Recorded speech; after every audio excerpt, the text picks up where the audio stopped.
Bonjour à tous, j'espère que vous allez bien. Donc aujourd'hui, vidéo d'une nouvelle série, donc une voiture, une histoire.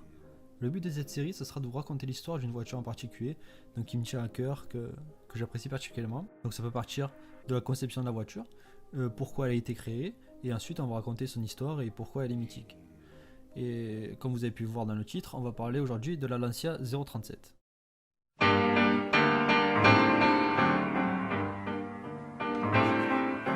Via, via, vieni via di qui. Niente più ti lega a questi luoghi, neanche questi fiori azzurri. Via, via, neanche questo tempo grigio, pieno di musica e di uomini che ti son piaciuti.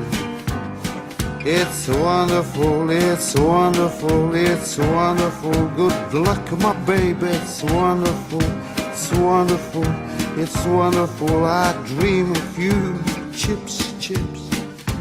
Do do do do do, chiboom, do do do do do, chiboom, chiboom, boom, do do do do. Via, via, vieni via con me. Entra in questo amore buio.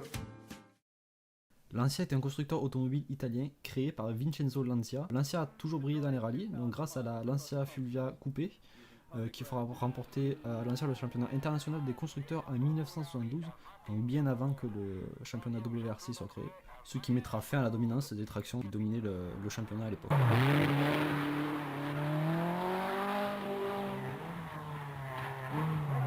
Les gars, couchez-vous, couchez-vous, allez, oh, couchez. First stage of the rally is normally the long distance portion, with a premium on accurate navigation, consistent driving and reliable machinery. C'est au tour de la Lancia Stratos de faire briller la marque avec son design unique et intemporel, et également elle fait remporter 3 titres constructeurs de 1974 à 1976. Il y aura également peut-être une vidéo sur cette voiture parce que je la trouve vraiment magnifique. Écoutez-moi ce son.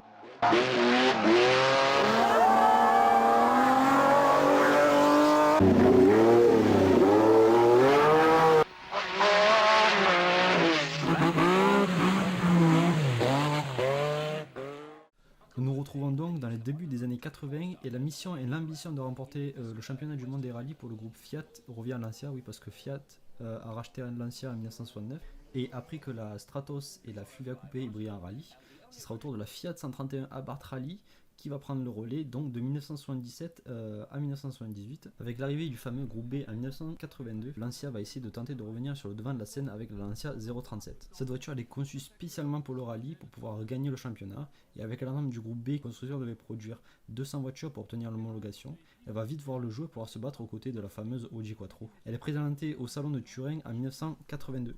Sur une base de Lancia Beta Monte Carlo, elle est composée d'une structure en monocoque et d'un châssis tubulaire. Le moteur est en position centrale arrière.